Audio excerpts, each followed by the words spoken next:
Hello guys, आज हम पढ़ेंगे रिपोर्टेड स्पीच। ठीक है, तो पिछली वीडियो में हमने एक्टिव पैसिव पढ़ा था। इस वीडियो में हम रिपोर्टेड स्पीच कवर करेंगे। तो सबसे पहले हम देखते हैं इनडायरेक्ट और reported speech. Indirect speech conveys a report of something that was said और written rather than the exact words that were spoken or written. It is used in many United Nations documents, including summary records and reports on the proceeding of intergovernmental bodies. Indirect speech is not enclosed in quotation marks. ठीक है, पहले मतलब समझते हैं कहना क्या चाह रहा है। कह रहा है कि इनडायरेक्ट स्पीच जो होती है वो एक रिपोर्ट कन्वे करती है किसी भी चीज़ की। अब जो मान लो, पहले तो हम डायरेक्ट और इनडायरेक्ट स्पीच में डिफरेंस पता करते हैं कि डिफरेंस क्या होता है। दो पर्सन है, एक ए है और एक पर्सन बी है। ए ने बी को कुछ बात बोली। For example, A said to B,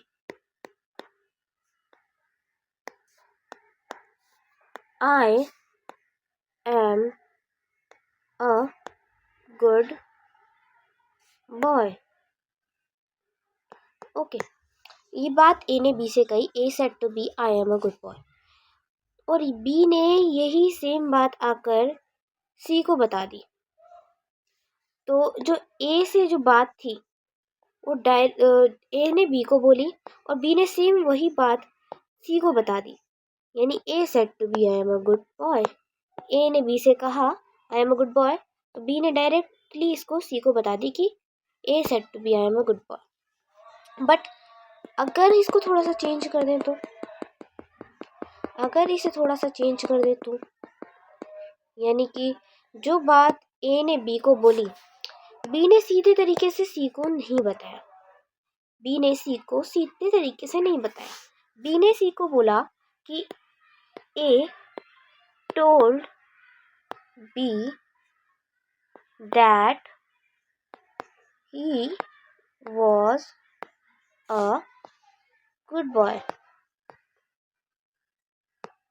दोनों अलग अलग हो गए। पहला सेंटेंस क्या था? ए said to B, I am a good boy। ये बोला गया था।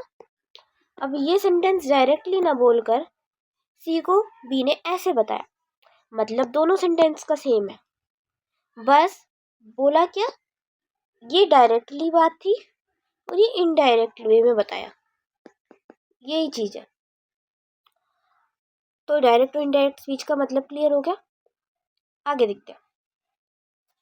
तो in a summary of a speech और डिस्कशन, ये पूरा हमने बता दिया। एक चीज और, इनडायरेक्ट स्पीच में कोटेशन मार्क्स यानी ये यूज नहीं होते, इन्वर्टेड कॉमास यूज नहीं होते इनडायरेक्ट स्पीच में, जबकि डायरेक्ट स्पीच में हमेशा कोटेशन मार्क्स यूज होंगे।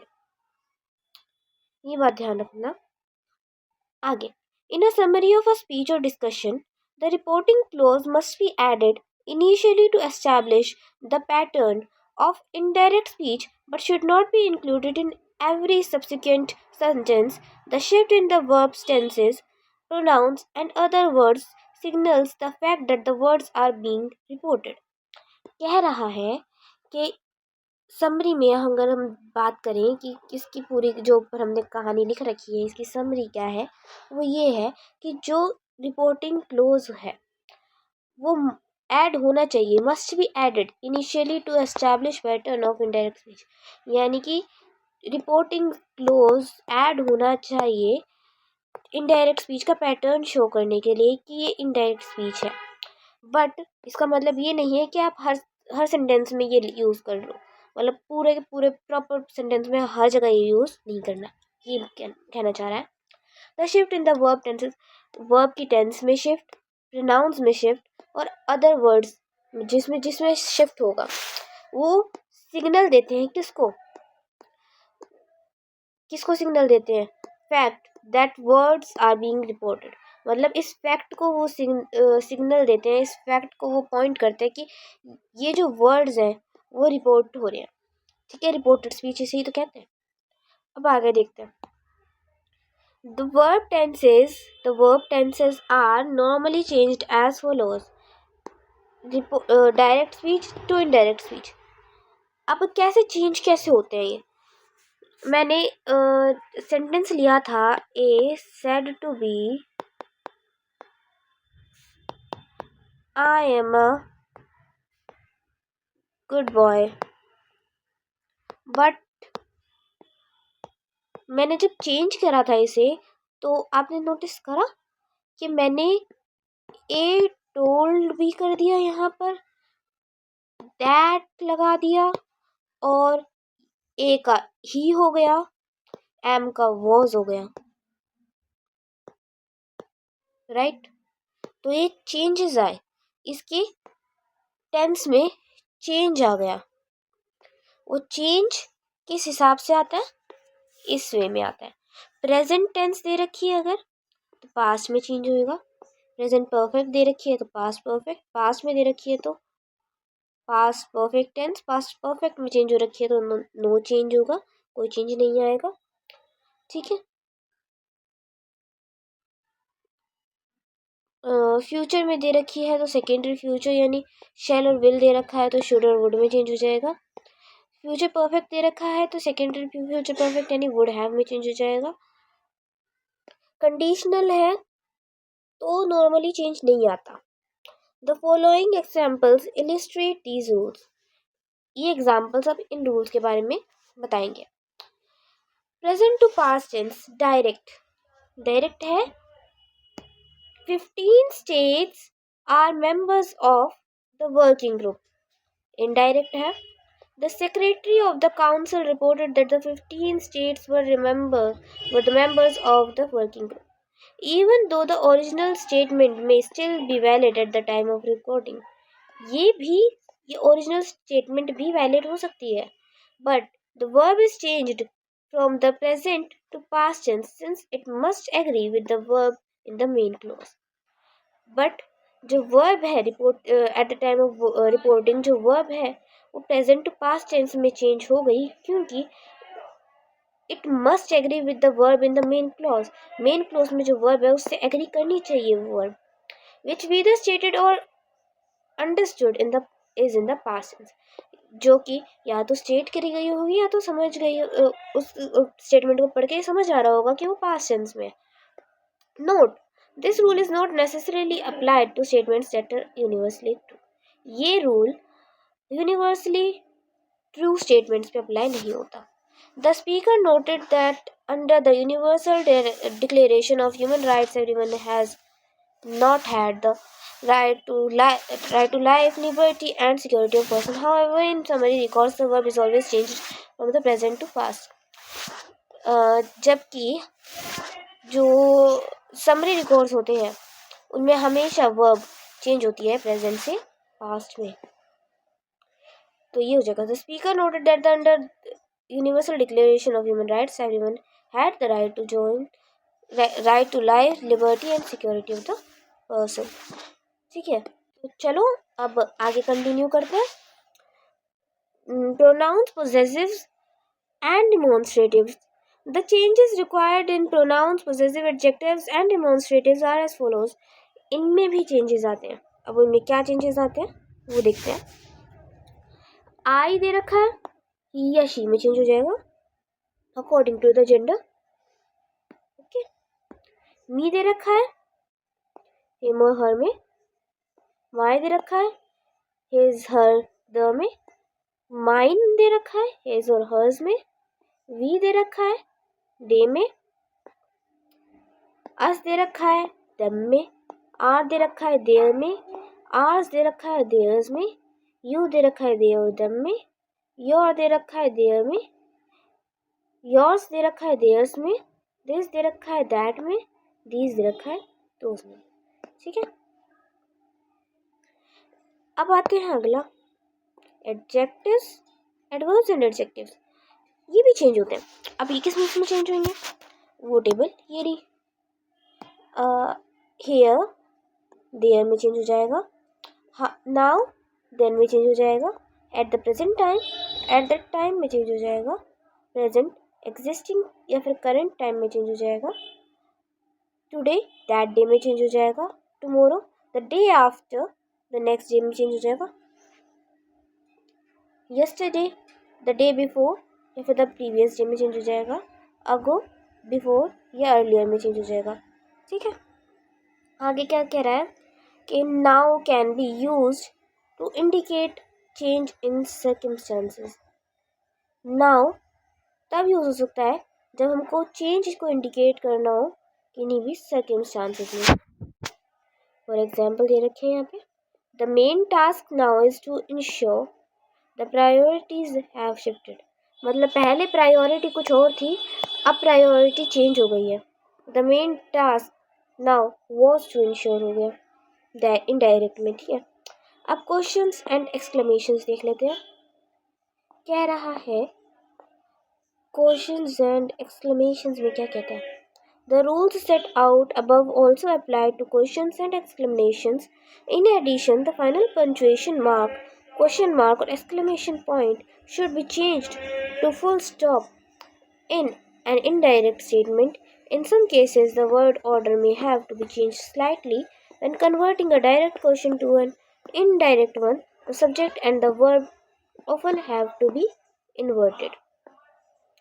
Well, कह रहा है कि कुछ केसेस ऐसे होते हैं, मतलब हमको पहले ये बोल रहा है कि जो रूल्स हैं, जो ऊपर रूल्स बताए गए हैं, उनमें जो अगर मान लो क्वेश्चन मार्क है या एक्सक्लेमेशन मार्क है, तो एंड में, अगर सेंटेंस के एंड में क्वेश्चन या एक्सक्लेमेशन मार्क है तो फुल स्टॉप यूज़ करना है एंड में।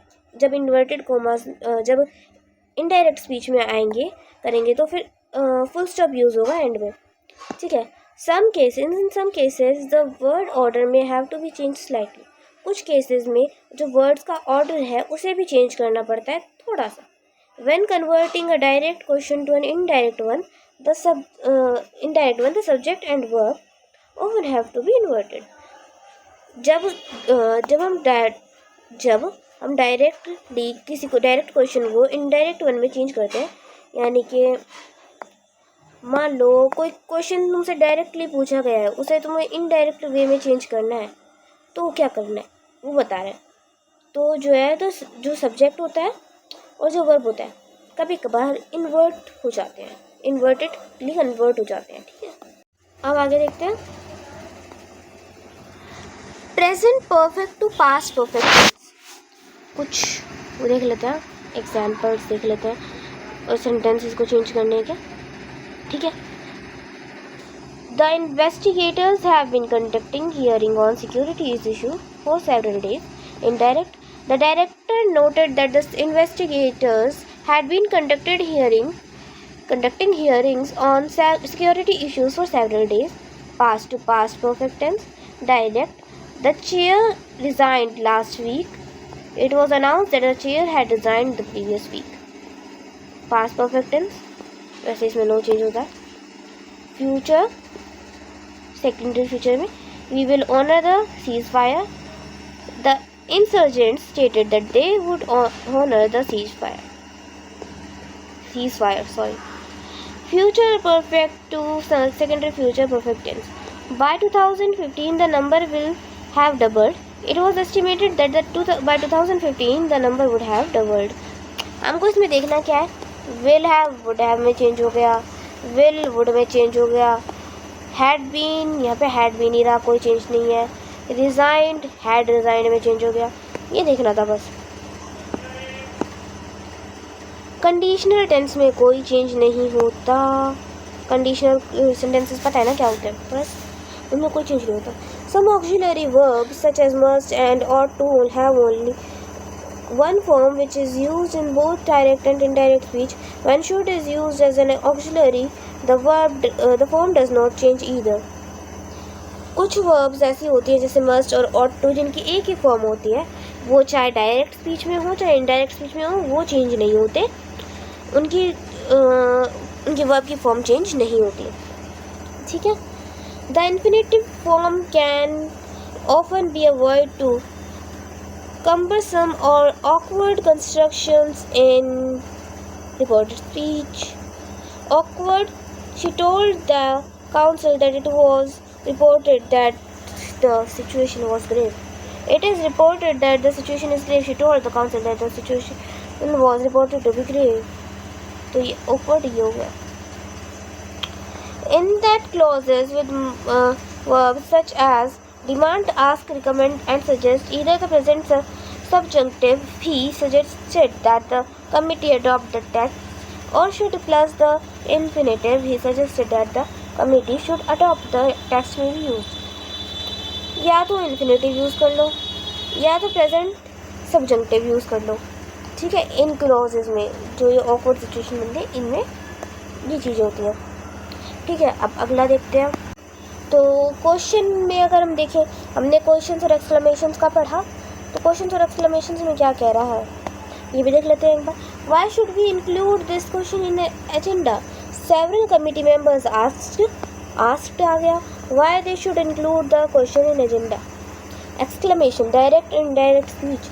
सच acts of aggression should not be tolerated by the international community. The ambassador declared that such act of aggression should not be tolerated by the internal community. ठीक है, अब देखते हैं आगे. तो ये देखते हैं कि सेंटेंस को चेंज कैसे करते हैं. अब तो देखते हैं. मैंने बताया था कि प्रेजेंट टेंस पास्ट में चेंज हो जाता है. पहले इसी को उठाकर एग्जाम्पल देखते हैं कुछ. For example, Rohan said to Mandeep,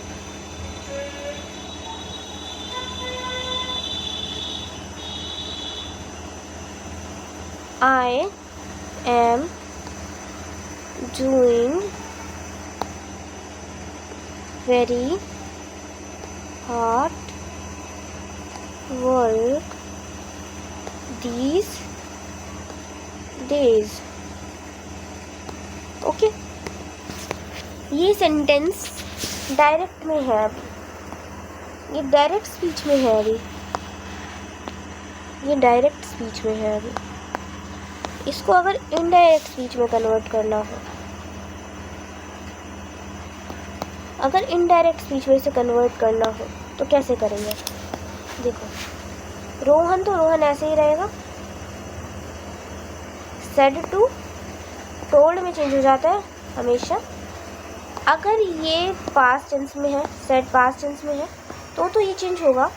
but अगर ये होता सेज आ जाता तो कोई चेंज नहीं होता. ठीक है, टोल्ड मनदीप, अब इनकी जगह हटकर दैट आ जाएगा. आई सब्जेक्ट के अकॉर्डिंग चेंज हो जाता है. ठीक है, यहाँ पे चेंज हो जाता है इसके अकॉर्डिंग. रुक जाओ, बताती हूँ कैसे चेंज हो गया, बट इसे पहले ही कर लेते हैं. रोहन के अकॉर्डिंग चेंज होगा तो रोहन ही आ जाएगा. दैट ही, एम पास्ट में होगा, was doing very hard work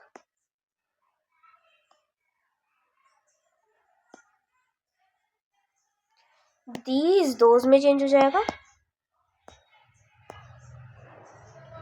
full stop. Indirect में होगा, Rohan told Mandeep that he was doing very hard work those days. ठीक है, अब ये देखते हैं मैंने चेंज कैसे किया. भाई चेंज तो करा होगा ना मैंने, कैसे की बताती हूँ मैंने कैसे चेंज करा. देखो, सन का रूल लगता है. सन सब्जेक्ट ऑब्जेक्ट नन या नो चेंज नहीं, नन लिख लो.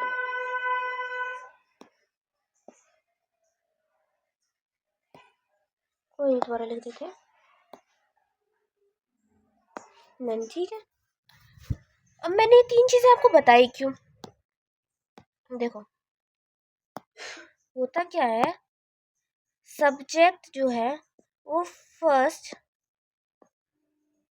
पर्सन के अकॉर्डिंग चेंज हो जाता है, ऑब्जेक्ट सेकंड पर्सन प्रोनाउन से के साथ चेंज हो जाता है, नन थर्ड पर्सन। कहने का मतलब ये है, पहले इसका स्क्रीनशॉट ले लो।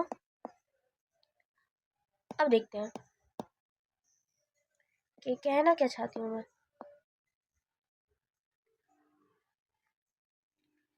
सेंटेंस में जो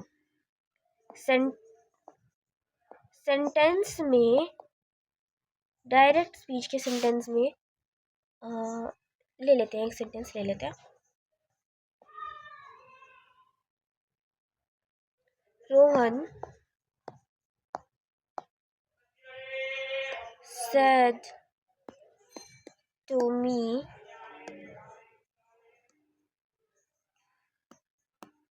I was completing the work for you। ठीक है, ये सेंटेंस मैंने बड़ा ही सोच के लिया। सेंटेंस क्या है, Rohan said to me I was completing the work for you। अब ना इसमें ध्यान देने वाली बात है क्या, रोहन सब्जेक्ट है, मी जो है ऑब्जेक्ट है, राइट। सब्जेक्ट और ऑब्जेक्ट तो आ गया, नेम या नन कुछ और इसके अलावा नहीं आया, तो वो छोड़ दो, ये देखते हैं। अब यहाँ पर हमें इस सेंटेंस में फर्स्ट पर्सन प्रोनाउन ढूंढना है, सेकेंड पर्सन प्रोनाउन ढूंढना है, वेल थर्ड पर्सन भी होता है बट इस सेंटेंस में नहीं है। जो थर्ड पर्सन आएगा हम उसमें देखेंगे।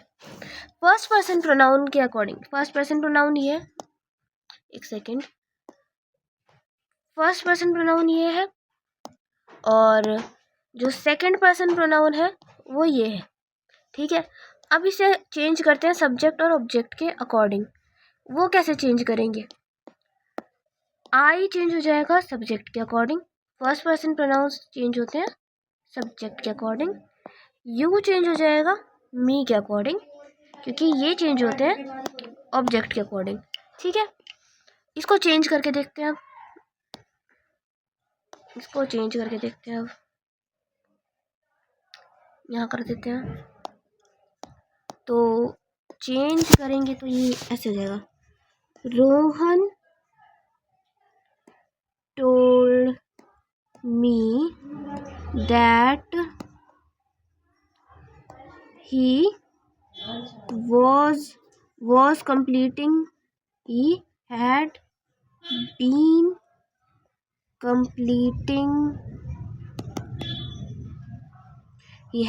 completing the work for you। Change होना था किसके अकॉर्डिंग, इसके अकॉर्डिंग, ऑब्जेक्ट के अकॉर्डिंग चेंज होता है। यू के, अब यहाँ पे यू कहाँ जाएगा, इसके अकॉर्डिंग चेंज होगा, क्या होगा, फॉर मी। ठीक है, Rohan told me that he had been completing the work for me. Okay, तो ऐसे चेंज होते हैं सेंटेंस हमारे। हमने ये भी देख लिया कि सेंटेंस कैसे चेंज होते हैं, हमने ये भी देख लिया कि किस किस में चेंज होते हैं। बस वो टेबल याद कर लेना, चैनल को सब्सक्राइब कर देना, वीडियो को लाइक कर देना,